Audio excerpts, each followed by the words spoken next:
Guys, 6:37 na. So wala akong nakitang ba dito, guys.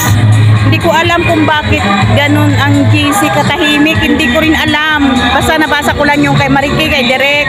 Hindi ko alam kung nagluluko o messenger o ano.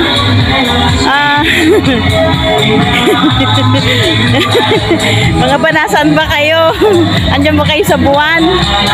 Ayan, hindi na lang ako magbibideo, ha. Ewan ko lang kung magbideo ako kasi bahala na.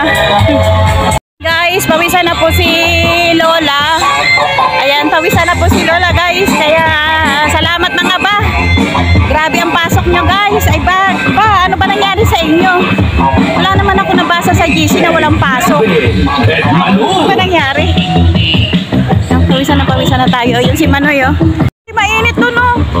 Tara, mainit na dyan, eh. Hindi ko kaya. Tara na. Ang tugtog, guys, yung budots. Kaya lang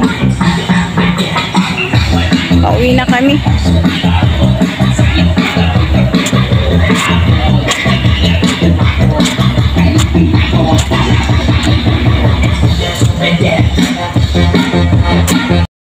Tanungin mo. Wala si mga ito. Tanungin mo kung nasaan daw kayo, mga ba.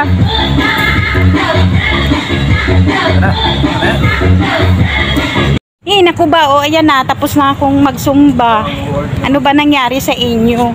Sana sinabi nyo na matulog ka lang dyan, lani girl, okay? Hindi kami magsumba.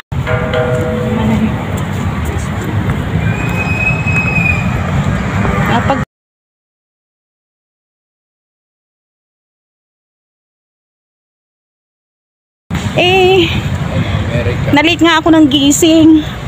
Kaya ako pumasok kasi baka man din pumasok si Mami Flor. Dalawa lang sila nililipot. Eh di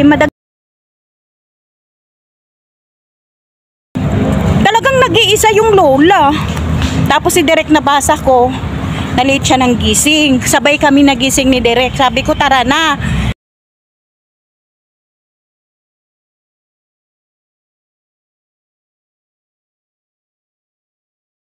Pauwi na kami.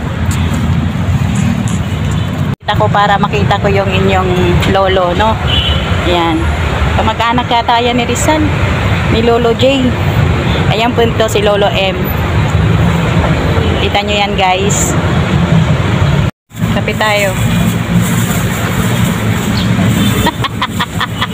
Guys, ito yung baon namin. Ito yung baon namin, no? Ayan, no?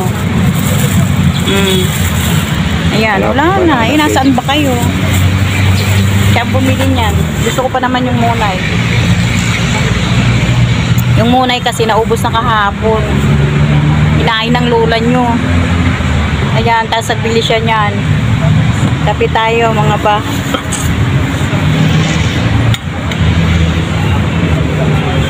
Oh, mainit pa eh.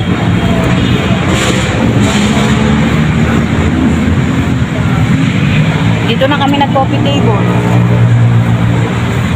Saan yung mais mo?